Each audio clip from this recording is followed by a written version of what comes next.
Welcome to the Dr. Eleanor Stein podcast. In this show, you will hear expert medical professionals, researchers, and people with lived experience share science-based, low to no cost strategies to help people with complex chronic diseases. Listen in for another dose of education, empowerment, and hope.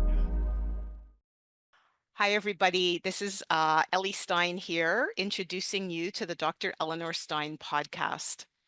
On this podcast, you're going to hear from a diverse group of people in the complex chronic disease community. You're going to hear from patients, you're going to hear from researchers, and you're going to hear from clinicians. And my hope is that we're going to integrate all of these views so that we can work together to move forward and come up with solutions for people who badly need it. Today, I am thrilled to interview and introduce Rachel Riggs. Rachel is publishing a cookbook that's really a godsend for our community because it's allergy conscious, so it's free of all the common allergens. The recipes are really simple for people that have limited energy, and they look beautiful and delicious. The book is called In Good Health, and at the point of taping right now, it's in the pre-order stage of the process. So, Rachel, welcome to the podcast. Hi, Ellie. Thanks for having me. You are welcome. I wonder if maybe we can start by just asking you to introduce yourself a little bit, what your life was like before you became in a position to need to publish an allergy-specific cookbook, and I guess what your motivation was to really put this out there for the community. Yeah, so not my life as a well person, but my life after illness, Well, no, but what it was in, like before, if you're comfortable with that, oh, of kind of what course. your life was like before, what happened, and what it's like Yeah. now. Well, I mean, like many people in my position, it was a really windy road. Um, I had what's considered a post-viral illness, or Mhm. presented with the virus. And in one day, my life changed. And I was somebody that was rarely sick. I considered myself to be very hardy, and I was super active. Around the time that I got sick, I had discovered Alaska maybe a couple years prior, and so I was really addicted to Alaska and float planes and um I'm more of a day camper, I should say. I'm not a backpacker type, Mm-hmm. but I really love the outdoors and really fell in love with Alaska, and quite frankly I sort of still consider that to be my religion. So I was really active and living my best life, as they say. And then I got a common cold. I know the date. So I had slow onset, but sudden Oh, onset. So I actually know the date, and it was March 16th, 2003. The same year I met my husband, and my life was never the same. But in the beginning, unlike some people, I was mentioning it was slow onset. And so it was just enough, like the symptoms seemed very disparate. And so I didn't know who to see. I almost just thought, is this what like a midlife crisis looks like? Do I need to snap out of it? I didn't know what to do. I just, like I said, the symptoms seemed really disparate. And there was a bit more of an ebb and flow to them at mm-hmm. that time than there is now. And so it took 12 years to get to a diagnosis. So obviously a very windy, rocky path, but it took 12 years to get to a diagnosis. And when I did, it was at um, it was at the Mayo Clinic in Rochester back in 2015, during the days when they had a really antiquated view of ME/CFS, and they were still prescribing graded exercise therapy, which we know is really Oh harmful. dear. In fact, just the act of me being in Rochester for 2 weeks, so active. I don't know if you've been to that campus, but it really is a marvel. But it's huge, and there are underground pathways, and you navigate yourself from one building to the other. And I think those were all created because of the weather conditions there. But I was quite active, and I sort of never recovered from my time at Mayo. And Wow. so they had, this is one thing I think is interesting, and I always like to mention, um, they had prescribed um, exercise therapy and they wanted me to come back. And it was going to be, I'm not going to get this exactly right, but they were going to liberate me of approximately $20,000. And it was only through like a cursory Google search. I didn't know anything about what they were calling chronic fatigue syndrome. And just like a cursory Google search led me to Court's Health Rising blog Mm-hmm. and a current article on the status of things with, well, articles about graded exercise therapy and how harmful. And so, I mean, I was already enrolled and planning to go because I was desperate. I'd called my doctor at Mayo to say, I'm sicker than ever. I'm scared. What do I do? And he's like, well, this is your answer. And it's, I remember I only had to put $8,000 down and it was going to be for a full Gosh. month. And you know what I mean? So I really dodged a bullet is my point. I really Yeah. dodged a bullet. And, and so then from there is when, you know, like most of us these days, I started to forge like an online sort of, you know, presence in the community and relationship with other people in my same situation. Yeah. In our condition, because the medical profession has been so slow to the game, I think most of us have relied on the community to really learn what it's Yeah. about and what things to try and what things to avoid. Yeah. It's been an invaluable resource for sure. Yeah. And so when did it kind of come to pass that you thought maybe a cookbook? Maybe tell us a little bit more about your professional life pre-illness, because I think that's connected to your idea for the cookbook. Yeah, I owned a specialty food shop, artisan cheeses and accoutrements and wine and Mm, all the stuff. And my husband and I lived for a brief period for 6 years up in Washington State, and that's where we opened the shop. My husband's job took him up there, so I opened the shop. And it was in an area at the time, they have one now, but at the time they didn't have a Whole Foods. So really, I was mm, the shop for, you know, all the specialty food lovers. And I mean, it was a joy to explore. I mean, that's really where my passion lies. And, but I eventually got too sick and had to sell the shop. So we moved back home to San Diego. My husband's job ended. We moved home to San Diego. And that's when I started. Well, I actually, when I sold the shop, I thought, you know, I really want my years in the shop and my experience to be documented in a book, at least have sort of something tangible to show for those years. And so I went through the whole process of learning how to write a book proposal and getting an agent.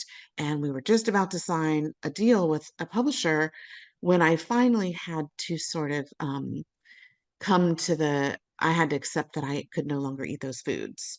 I mean, it was sort mm, of creeping up on me, all those food intolerances, but I was sort of in denial. And it got to a tipping point where it was like, what am I doing? I can't even, this stuff is going to kill me. So I had to leave that behind. We moved home to San Diego, and then I started to change my diet. So it was at the suggestion of a functional medicine doctor, of course. I feel like no mainstream doctor would have done this, but it was at the suggestion of this really great doc that I do a very stringent 3 month elimination diet.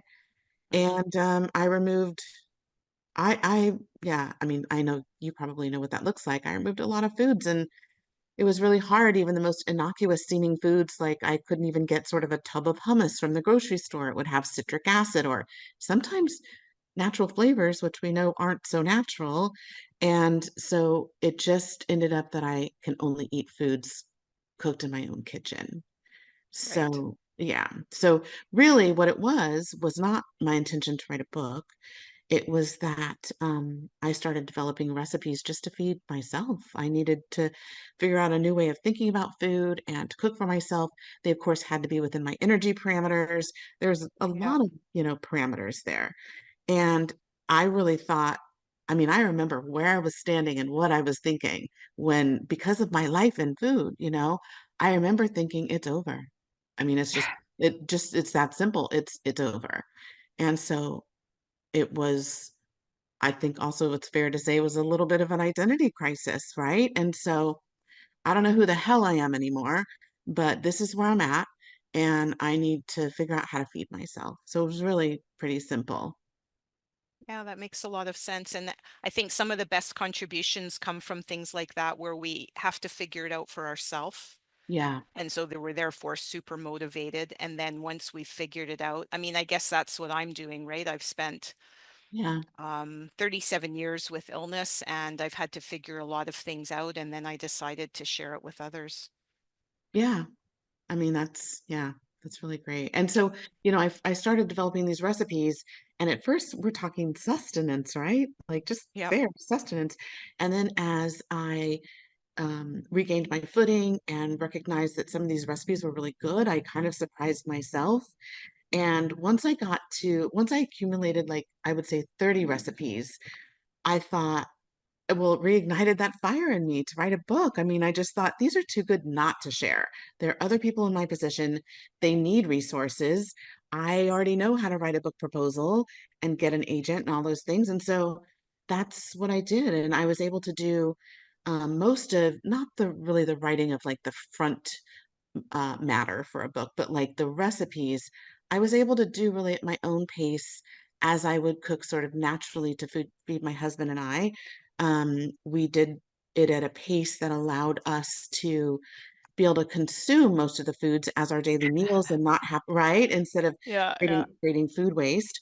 Or, of course, we gave stuff to neighbors and friends, but really the idea was to do it at a pace that we could consume the foods. And so, yeah, that's how it happened, sort of very accidentally. And I was curious how long the process has taken you. So I interviewed someone else for the podcast, and she created a documentary, and it took 4 years. And I was like, wow, that's, a really long time. That's a lot of effort and Yeah, sweat equity going into that amazing project. yeah. This has taken 10 years. Oh my Well, gosh. so Oh my gosh. I was much sicker when I first started. And that was in 2015. And that was sort of at a trickle, right? And so it wasn't Yeah. until I want to say 2020, it was during the beginning times of COVID. Was that 20 or 21? 20, maybe 2020. Yeah. March That of 2020 was the start. yeah. So it wasn't until then that I really picked up speed and thought, so I created those recipes, but yeah, it wasn't until 2020 or 21 that I was like, I think I can resume this process. And then I started more deliberately um, producing recipes for a book. And then I had to do things like get some photography just for the book proposal because the Oh, aesthetic of the book wow. was a big, big part of it because it was really important to me that this book didn't convey any kind of deprivation. And that's going to be done primarily through imagery. And so there were many, many layers to this, but all in all, so sort of in a more concentrated way, it's been 5 years, but Okay. all in all, 10. And I told my husband the other day too, I'm like, I have never, I'm somebody who does appreciate instant gratification, like most of us, right? I'm like, I've never worked on something for 10 years, anything in my life. Yeah. So that's been a long-term project. Yeah. Well, I think people are going to be very grateful that you stuck to it. It looks Thank you. beautiful. Thank you. Um, what would you say would make your book unique? I mean, there are other, I'll Yeah. call them quote unquote allergy cookbooks out Oh, there. sure. Sure, sure. Well, I think first of all, it was really important to me that when you pick it up and you hold it in your hands and you peruse the recipes, that it feels like every other mainstream cookbook, that there's zero sign that sort of anything's amiss, honestly. That Mm-hmm. there's no faux ingredients, faux versions of dishes that scream like Mm-hmm. things have been omitted here. There's a cookbook that I actually happen to really love that has a recipe for, let's see if I can get this right. Um, a pizza that has a cauliflower crust, no tomato sauce, and faux cheese, right? And that's just not for me. Um, if I need to go rogue, like on occasion when I just can't stand it and I know it's going to hurt me a little bit and I might want a slice of pizza or something, I just really do go for the real The real deal. thing. I Yeah. do. Yeah. So I wanted a book that nobody that would feel like our community in every way beyond this book, right? We deserve like the real stuff, not dumbed down versions of things, not, we've made enough sacrifices, right? So that was number one. The other thing was, well, I just mentioned the one thing, which is not to have any faux ingredients. I just have to say, Rachel, I Oh, love that because oh, thank I'm you. not a real cookbook person, but Yeah, I've looked at so many that's faux this and faux that, and you're yeah, like, oh, yeah. you have a heart sink feeling. Yeah. Yeah. And so it kind of like reinforces this idea that you're not getting what you really want, you know? Yes, So yes. yeah, so I took that out. The other thing is a lot of books in this, so I'll talk about other books in this genre. Mm-hmm. Other books in this genre lean heavily on cashew-based dressings. They make like cashew Mm-hmm. crema, cashew queso, things like that. And I guess that falls under the same umbrella of like faux foods. So I don't actually use cashews in this book. I don't tolerate them. Other people don't as well. I don't like the idea of leaning so heavily on one ingredient. And again, those are faux versions. And sometimes they're good versions, like especially the queso, but it's just not for me. And then the other thing is, this is a book that meets paleo criteria. Mm-hmm. And most paleo books um, are really meat heavy and really sort of brown foods. And though this book does contain meat, it really focuses on fresh, vibrant produce, is like the star of the Mm-hmm. show. So, yeah, there's meat, but I also talk about like, you know, keeping portions, to 4 ounces and stuff like that. And that's not any sort of health principle as much as it is also these, healthy foods are more costly. So it's also a strategy for cost efficiency, stuff like just balance, just general balance. Mm-hmm. And then there's also the usual paleo staples, that you see in every single book, teriyaki, meatballs, stir fry. Like my book doesn't have any of that. So it's just inspired. It takes more of like a California cuisine kind of approach. And so I think it's actually really different than what else is on the market. Well, that's fabulous because obviously diversity is good. Yeah. Can you say a little bit more about the cost awareness? Sounds like a Yeah. really helpful feature. So many, of my former patients and my current community, they're living in Mhm. poverty, Yeah. Yeah. unfortunately. Yeah. Well, I would say that even though, you know, I have a husband who's employed and makes what would be considered a good living, it's very expensive to be unwell. And so we eat a certain way and we prioritize that. And we do take a hit financially. I mean, we just do. It's just the way it is Mm-hmm. because I like to eat pasture raised produce and grass fed beef, and or I mostly eat bison actually. But so there is a financial hit, and for some people, it's actually prohibitive. And I hate that. It's heartbreaking and it's upsetting. And so one of the things I address in the book is I just don't want to pretend that doesn't exist. So I do touch on it in the book, but certain ingredients, like all of my baking is done, for example, with uh, almond flour and maple syrup. Both of those things are expensive, and I can't do anything about that. So Right. that's sort of the nature of the beast, sadly. Now, my book doesn't contain legumes, but for people that can eat grains and legumes, those are much more affordable, but my book doesn't contain those things. So it's kind of the nature of the beast, and it's less than that I can do anything about it, and more in my book, I just want to acknowledge it as the reality, you know, and not pretend like this should be within reach for everybody and that something's wrong with you if you can't, I do touch on it for sure. Right. I didn't pick that up when I was looking at your website that I'm super sensitive to legumes. So now I Yeah. find myself getting a little more excited. Do you want to hear my full list? I actually wrote it down because Yeah, yeah, that would be really it would helpful, I be think, for people almost like a listening. yeah, it would be almost like a cognitive feat for me to memorize it. But so so it doesn't contain gluten, grains, pseudo grains like quinoa, Mhm. dairy, soy. nightshades, so that's eggplant, uh, tomatoes, peppers, and potatoes, legumes, squash, spinach. It's not a low oxalate book, but because spinach is so darn high, I'm like, I don't have to include spinach, you know? Hmm. Pork, shellfish, refined sugar, artificial sweeteners, cashews, and peanuts. So it's kosher friendly. It's also, of course, friendly for people with peanut allergies. I mean, it really Yeah. hits on a lot of the things, and it's paleo. So, yeah, Wow, it's amazing. I mean, looking at some of the photos you sent me, they look so good. So to know that they were thank made you. with like single ingredient, no gimmicks, Yeah, no faux, yeah. it's yeah, I mean, really the thing is, there are exciting. millions of ingredients, right? And so the truth is, those things can be avoided without having to make too many sacrifices. Yeah. Now you're kind of marketing the book not only to the chronic illness community, but you're making the comment really anyone could benefit from these recipes Yeah. because they're just so healthy. I don't know if you want to say a bit more about that. Well, it's important to me that they're all nutrient dense.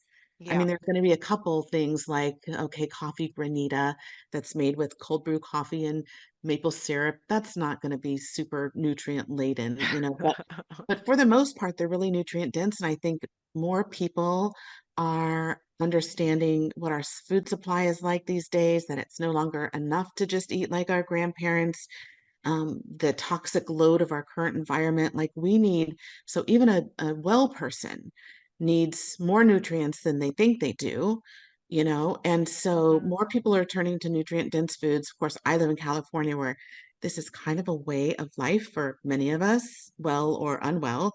And then of course doctors are making suggestions to people about whatever, cut back on the meat, increase your nutrient density, all these things. And then of course those people, not everybody's a foodie and they don't know what the heck to do. So I want it to be a resource for anybody that wants nutrient dense food. And even if they're not omitting these ingredients, I really, again, I don't think they'll notice unless they're looking for a pizza. You know, I can't offer them a pizza. So, I know over the years, so I've been in medical practice 35 years and, I retired 2 years ago.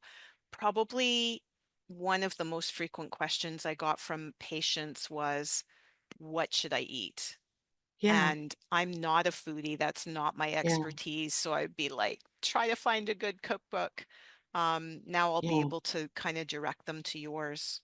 yeah. Well, and the thing is, like, that's not the best use of your time anyway, right? Your expertise lies elsewhere. Right. And so it's nice to have resources. And the other thing is, I mean, most people, they say most people only have like 8 to 10 recipes in their entire repertoire.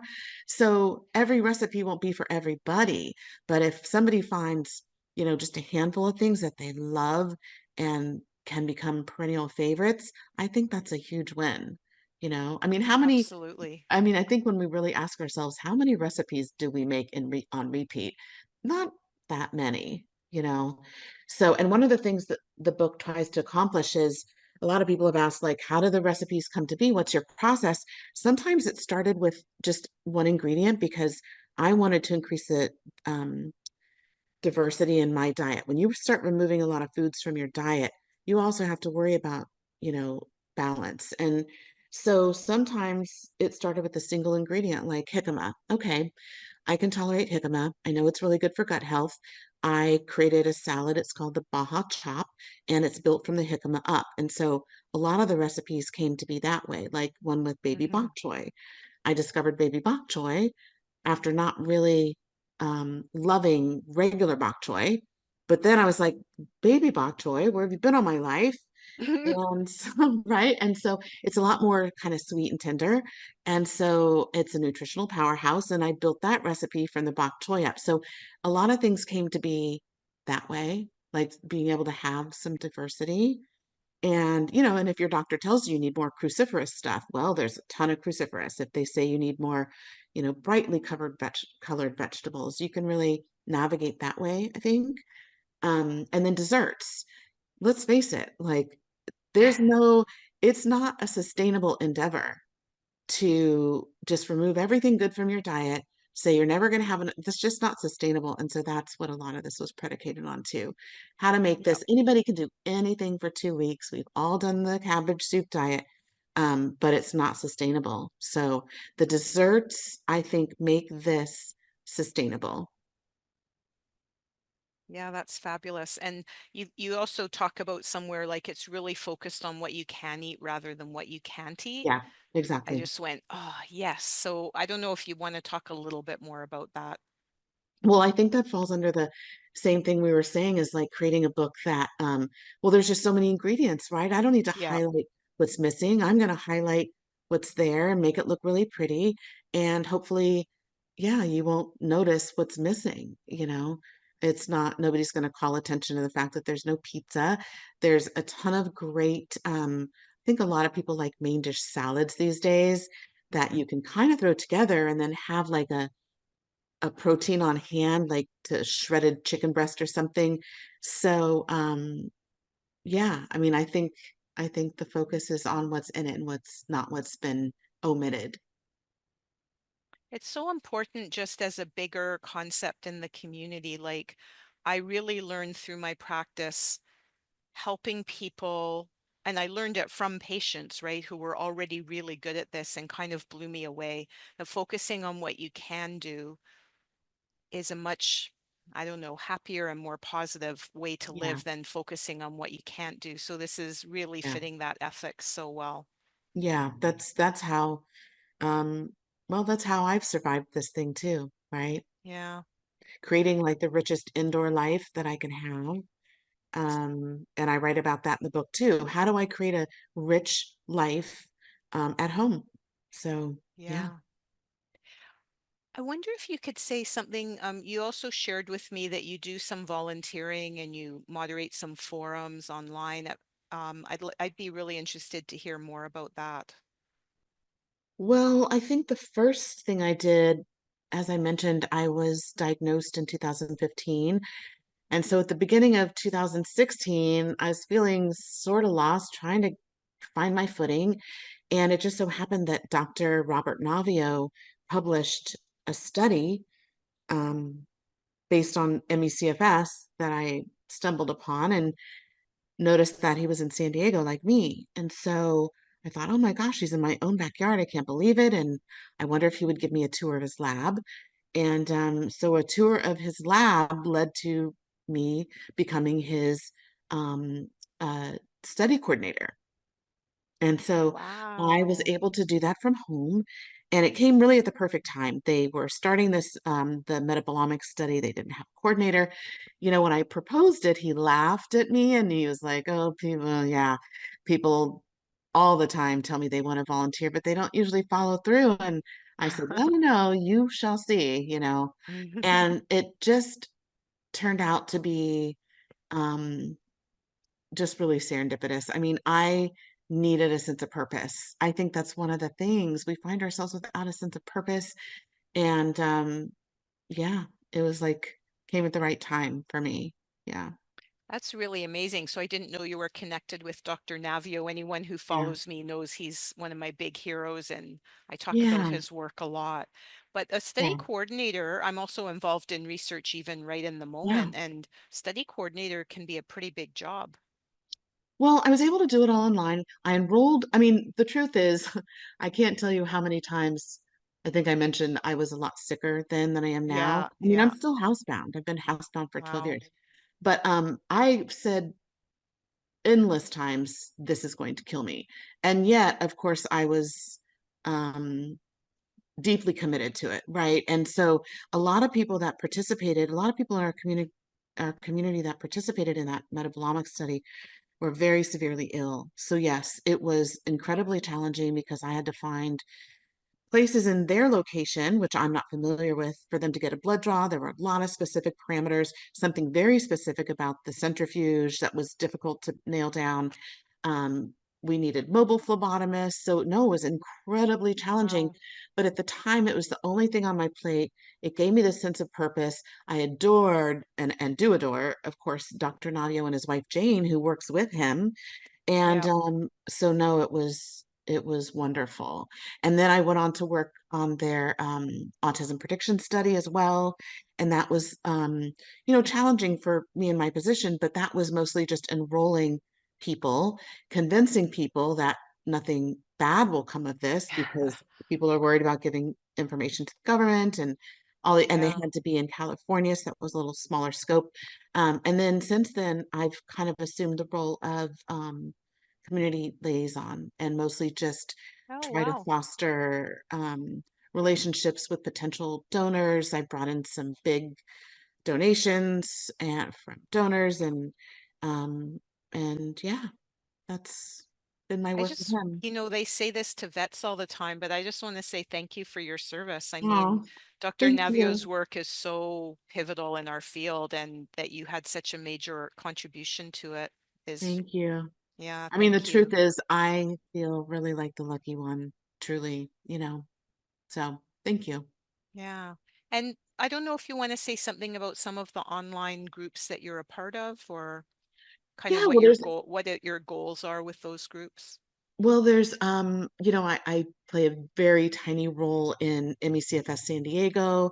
Deborah is the founder and admin of that group, and she's pretty severe, and yet it's just amazing. She is so dedicated to the cause. It's amazing what she's able to accomplish despite her situation. So I kind of am just backup admin, Mm-hmm. one of the admins and stuff for that. I do very little because of my cookbook project right Mm-hmm. now. So I admin for a couple groups, but I also started one of the groups called MECFS for the Slightly Irreverent. That was one that I founded. I know. Well, I love it. we started off being a bit more irreverent, and things were spinning slightly out of control. So we're a little bit more mellow these days, but we have a lot. It's a super chill group of people that are always kind. We don't ever have problems.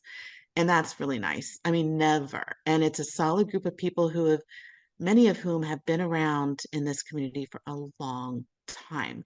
So they have a lot to offer, a lot to contribute. And so, yeah, I really love that group. And that's kind of the only group that I'm like sort of the sole admin for at this point. And is that group about, like, what's the maybe I It's won't even it's a guess. Facebook group, I should say for sure. Mm-hmm. It's a But Facebook is group. it about, like, in what kind of posts, Yeah. or is it about health, or is it about humor, or Well, so coping with MECFS. life, or yeah. Well, so I think really the way it's taken form over the years is it's now a place where we can talk really candidly about treatments and stuff Okay. and share that stuff with people, of course, with full knowledge that we're not physicians and that sort of thing. But there's a little more open conversation, and it's a private group, and we're careful about people that we admit just to keep the vibe going, because it Mm-hmm. is such a kind, solid group. And but it's where we can exchange information, even the nitty-gritty like medical stuff. So That's good. resources, support. We do have kind of a rule that it's not a place to vent. It's a place to just because our psyches are already kind of full up, but it is a place to seek support, but not for like blanket complaining or venting. So Yeah. actually that's probably what sets us apart. It's not the place for that. Yeah. Wow. That's good for We you. we That already know our sounds, we already know our life sucks. Like we don't need reinforcement. And um, I'm kidding, but do you know what I mean? It's just no, like, no, you're not kidding. I have learned and teach a lot about neuroplasticity, and yeah, what that teaches us is wherever we kind of focus our thoughts, we yeah, rewire our brain to yes. strengthen those thoughts, right? hmm And It all rewires, of the biochemistry that goes with them. it reinforces those pathways either Yeah, way, right? exactly. And so yeah, so that's kind of the only requirement. We're a little looser with, some people will get kicked out if they use profanity. I just feel like we have bigger fish to fry. I don't like gratuitous use, there's no gratuitous, but it's sort of like we're not there to admonish you for small acts of, so that's I guess the vibe of the group. And it's a really good group. Yeah. Well, thank you for sharing that. I'm Yeah. sure some listeners may request, permission to join. We'll see how that Sure. goes. Of course. Um, I was just wondering, working with Dr. Navio, and I know Mhm. you're, obviously you're a reader of Court Johnson, and he's Yeah. featured your book on his site, and Mhm. you've got some connection with the Open Medicine Foundation. They're also supporting you, and vice versa. I just wondered, I was curious about your view, like where do you think ME, the field, is headed? Do you feel hopeful? Do you feel frustrated? Kind of where, Oh as you gosh. look at the big picture of, research and awareness in the world? Yeah. Well, I think that's kind of a rabbit hole, it's such a big rabbit hole, I almost don't know how to Mm, answer it. And okay, fair enough. it also depends on the day, right? Some days I feel more hopeful than others. I like that. Well, I felt that when I first started working for Navio back in 2016, I felt like it was a real period of hope. And then I felt a sense of stagnation for some recent years, and I feel like we're getting back as a community to that sense of hope. I do feel like we're shifting back to a sense of hope. Um, Part of that has been um, there's some new researchers on the scene like Polybio. I think people are looking at things like JAK inhibitors. We're just looking more broadly, and Hmm. we're expanding our scope, and more people are on board. And of course, the bigger picture is still upsetting, knowing that, the government, we're not getting the support we need. But but I do think we're entering an era of greater hope, expanded thinking. Again, the JAK inhibitors are on my radar. I don't know if you read that article by Gen X on uh, Health Rising. Did you catch that I article? did not. No. So it just so happens she's one of my closest friends. Jen, um, it's very rare for somebody to be completely cured of ME.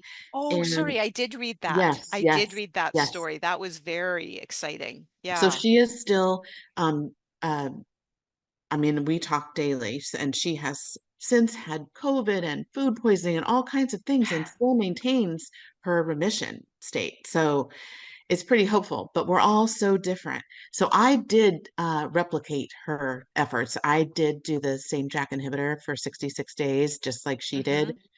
and I didn't have that result. So Oh, obviously we need a lot, but just the fact that we're looking at those, yep. and each JAK inhibitor works on different pathways, and so but we're looking at new things, and that's what's important. So yeah, I think we're entering, I felt stagnant, um, and now feeling a bit more hopeful. Yeah. That's great. How do you feel about that? I sometimes worry, and this, just a personal opinion, that we're getting Yeah. so detailed into these, like I'll call them deep holes, like the metabolome and the Yeah. microbiome. Hmm. And I'm a bit like, all of that research is very, very important, right? We need to know what's Are you going on. worried that it's all downstream, that all that stuff is downstream? Yes. Yes, me too. Me Yeah, too. I am. But here's what I will say. I mean, really, to me, the gold standard, the thing we're waiting for, Dr. Navio's research on the drug Suramin, I still believe, as he does, that that is the answer. The problem is there are a lot of barriers. And so there's now a US drug, Pax Medica is producing that drug. So that was a huge obstacle, but they are in need of massive funding, massive. Mm, And so I do believe it's within reach, but it's like that's a pretty big barrier. And I don't want to start throwing out numbers because I'm probably going to get it yeah. wrong, but I just want to say massive money. So, To develop this new drug. well, so they have developed it, and that was a really long Oh, road. And in fact, there were a few casualties along the way, other people that were trying and they gave up. It was hard to get a complete replication of the drug, but they've succeeded. But now to have the funds to actually do the studies and get the FDA on board and all that stuff, it's big money. So there actually is now a drug. And Navio, should that ever come to fruition, he will be involved. He's remained on as a consultant and stuff, but there's nothing on the table right now because they need funding. So yeah, it's such kind of a dichotomy. Like on the one hand, we need to know the deep science, right? What's happening at the cellular yeah, level. And on the other hand, we need drug trials. because Yeah. people are suffering. And so it is very encouraging that there's new drugs, at least, Yeah. that are a possibility. Well, another thing though, to your point about always exploring these things that are downstream. I mean, his proposed solution is a very upstream Yes. proposal, right? So all these other things that might just nip around the edges, right? Which I'll take it. Yeah. But they're not cures. So you just nip around the edges. His is proposed to be a cure. And if you do believe in his cell danger hypothesis, which is that we're sort of the purinergic signaling is stuck. And we all have that sense of the on and off switch, right? A lot of Yep. us remember when that happened. So if you believe in his hypothesis, you understand that this is a very upstream approach and solution, and we can stop focusing on all the minute, downstream stuff that we've, I think, you know, yeah, has taken over. Yeah, I think I agree with you. And as I study different fields, this idea of switches just keeps popping up again and again. So just as a Mhm. slightly off-topic example, in dementia or in the Mm. brain, there's literally a switch that flips between grow new synapses or break them down. Oh, wow. And that was discovered by Dr. Dale Bredesen. I know he's a bit of a controversial figure, but I think his basic research on the switch, is pretty solid. And so it Mhm. really makes sense to me that I mean, it's a little bit more complicated with the cell danger response. You go through those three stages, and I guess each one of them probably has a switch. But when I recovered, I think, like, that's how I see it. It was a switch. Something just Mhm. changed. Mhm. Yeah. And so I think the more we can do, like, big picture to support our bodies, the bigger chance we give ourselves for some of those switches to flip to Yeah. the more healing state. Yeah, and one of those is really the nervous system, right? Yep. Because I feel that more now than ever. Um, I I have really pushed myself through this cookbook process to bad places where, Mm. I didn't think I would come back from it. And I really didn't have a choice because once you start engaging with publishers and stuff, you have deadlines and they're very unforgiving. And for me, I didn't want to, one of the things that I am inclined to do is protect myself from indifference. That's kind of my thing.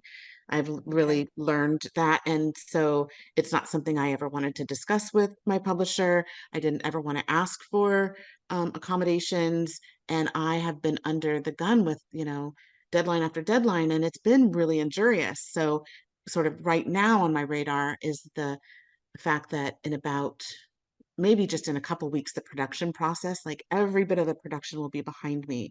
And my Wow. sole focus is going to be in working on my nervous system because it's been through a lot.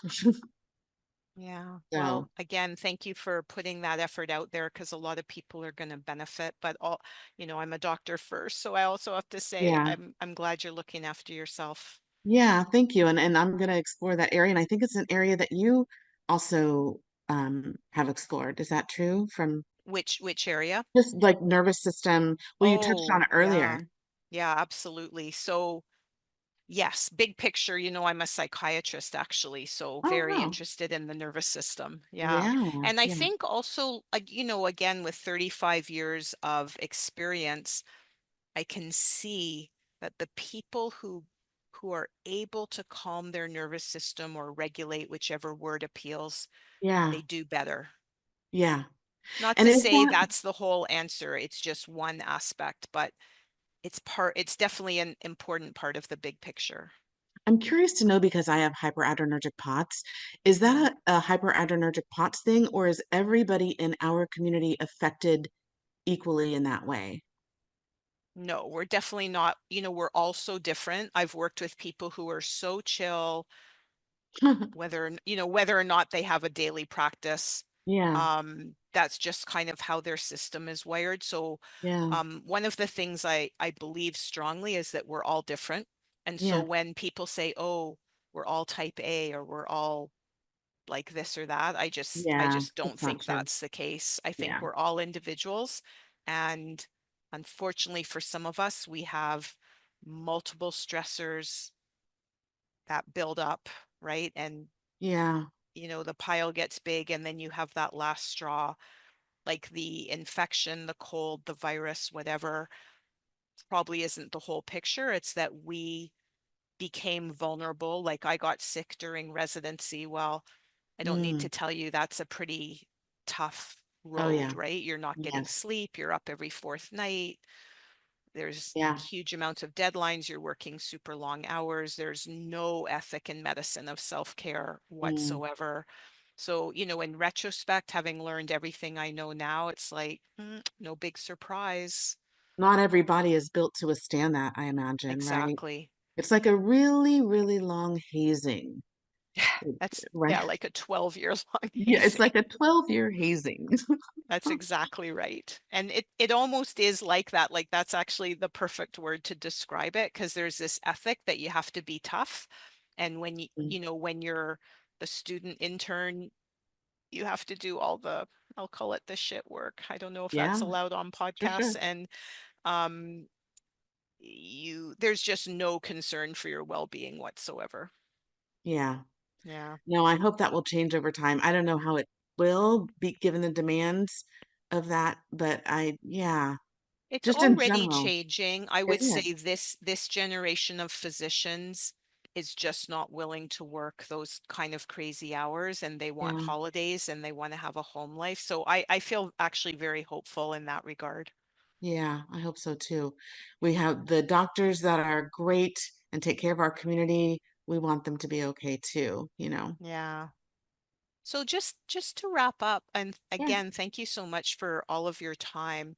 Are there any messages you want to share with the community about your cookbook, about kind of things you just want them to think about moving forward? Gosh, that's sort of a global. There's a lot there, but I think as it relates to my cookbook, I would just say take the power where you can. There are so many things that Mm, we can't control. And hmm. within our community, of course, there are barriers. And I like to be really upfront with that too. We have barriers when it comes to stamina, to affordability, and also all of our food intolerances are so individual. But it's one of the few places where we can take the reins, at least, to some degree. And the other things are outside of our control. So diet, yes. I think sometimes it takes a while doing something like an elimination diet. It's this really insidious process with foods that don't like us, right? And It so you is. really have to take some solid time away from it to identify the foods that don't like us. And that's one of the few tools in our box and the things that we have more control over. So I would say take the control where we can. And that's one place is when it comes to our diet.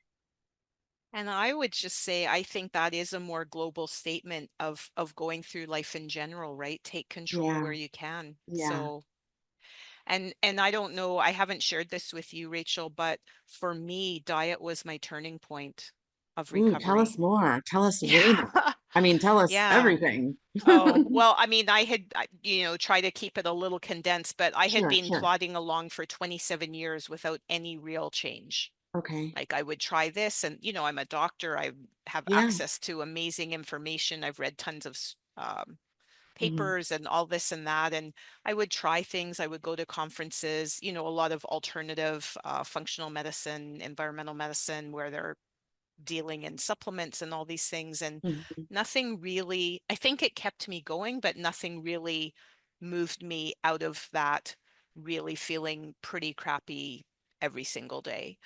And it was an integrative doctor who said, I really think the paleo autoimmune diet is worth a try for Mm. you. And I was like, are you kidding me? There's so many things you can't eat.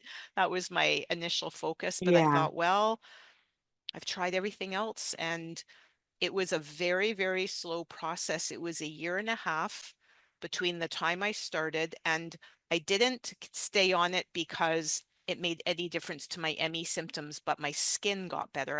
Oh, I have wow. other health diagnoses, and Hmm. this diet really helps one of them pretty substantially. And so that motivated me. I just thought, there's embryologically the skin and the gut are Hmm. connected Hmm. in the nervous system. So I thought, well, if it's helping my skin, it's probably helping stuff on the inside that I can't see. Mm. So I just stayed on it, and a year and a half later, I woke up and realized it had been several weeks and I hadn't been miserable and exhausted. Wow. Can you share with us which, and I know it's highly individual, but which Yeah. foods ended up being the most problematic for you? Right. So the paleo autoimmune tells you to, again, sorry, I apologize for saying the things you can't eat, but No, um, no. there's no dairy, eggs, seeds, nuts, Yeah. legumes, Hmm. grains. Hmm. I think I've Wow. got them all. And And you for adhered to it completely? I'm still pretty much on it, and that was Wow. 8 years ago. Yeah. Do you have a I'm sense I'm of, not perfect. I'm human, yeah, right? but do you have a sense of which ones of those are more critical?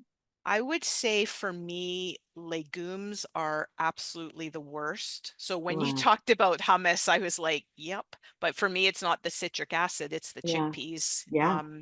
And there's so many delicious foods, like I love Indian vegetarian cuisine and all of Yeah. this stuff.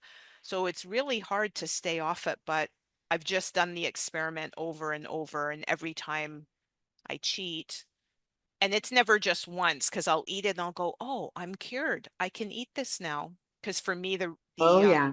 the Oh, after effects are very, very slow. I'm very familiar with that line of Oh, thinking. Look at me. Wow, I yeah, beat the I've system. I always say like, "Oh, I exactly. think I beat the system." And so which foods? Okay, so really legumes. So I would say legumes are just the absolute worst, and I would Yeah. say nuts are probably next. Yeah. I can eat macadamia nuts for some reason, but most Mhm. other nuts like cashews, so like you were talking about that Yeah. cookbooks that are really heavy on cashew and a lot of the paleo products. I can't eat almonds either though. So, Mm. cashews and almonds are so prevalent and, Yeah. in energy bars and everything. And I would say I can eat some seeds, but not too much. Yeah. Uh, Grains, I just avoid for other reasons, like they're just so carb heavy and Yeah. I just don't do great with a lot of carb. I can eat a little bit of dairy and eggs, but I just don't eat them often. Yeah. So that's kind I of think where I'm at. Yeah. I think one of the things that confuses people is like, okay, we know that legumes, for example, when you talk about the blue zone and they contain all this nutrition, they Yeah, do, but we have to accept that foods that quote, contain nutrition, it doesn't mean that they're the right fit for us. And so exactly. that part can be, I think, confusing for some people. Um, yeah, and like you, I can sometimes get away with it, right? But it's like, yeah, it's this insidious process and then you tip the scale again and there you are. People ask me all the time to quantify what diet does for me. Mm, And you know, it's I think because people want some kind of guarantee, which we can't offer, right? there's But no here's how I've guarantee. learned to frame it the most accurately. Food hasn't cured me, but it has so food isn't making me well, but the wrong foods make me much, much sicker. Um, and I mean, if I eat certain foods, I almost don't even know how to spell my own name. I mean, there is like really concrete evidence for the way they affect me. So, I think it's also important to not make promises. My cookbook is paleo, but it's not autoimmune paleo because, as you Hmm. said, it's incredibly strict. And my book does contain almonds and eggs, and those are Hmm. biggies, but it sure does avoid a lot of stuff. And I would say, if you want to do an elimination diet, it's certainly a great start, and then you can always omit those other things if you really want to gauge, their I effect. agree, and I totally agree with your appraisal of what you might get from the diet. That's how I explained it to people for a long time. If you, Hmm.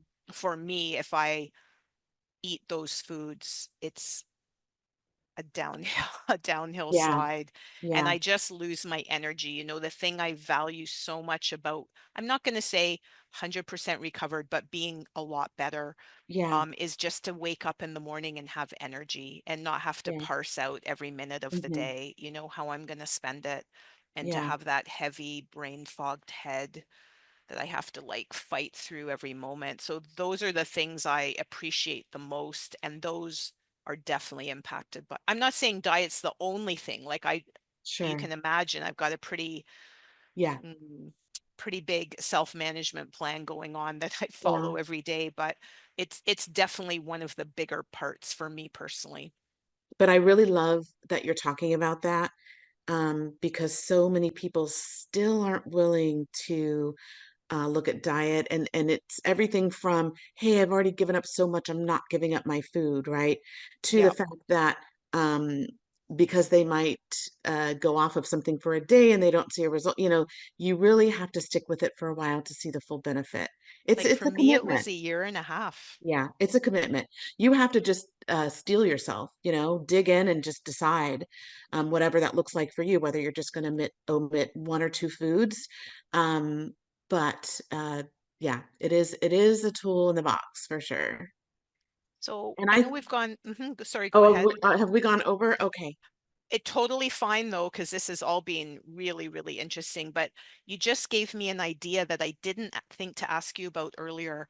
And it's the thing that people ask me about the most, even for me personally. They say, what do Mhm. you eat for breakfast? So I'll just tell you my Oh, answer, and then I'd yeah, love to hear yours. sure. So my answer is I eat whatever I had for dinner because I always make huge portions so that I have to cook fewer times.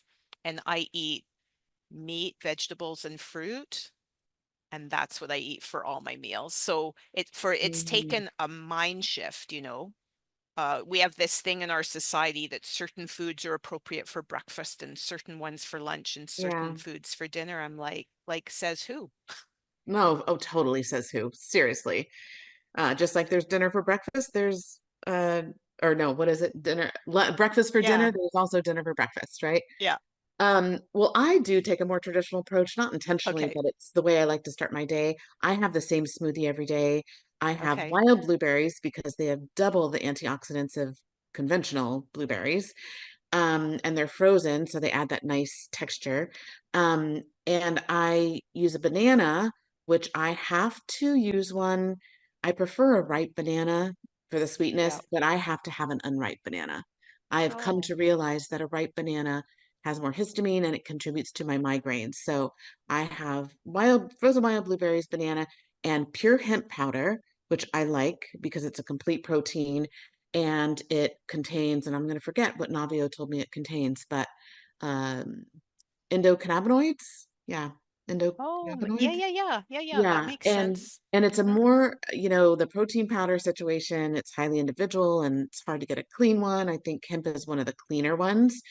And then just water because I don't want to be beholden to boxes of nut milks and things like that. I want something I can stock simply. And I use an immersion blender, no ice, immersion blender Hmm. right in the cup that I'm going to drink out of.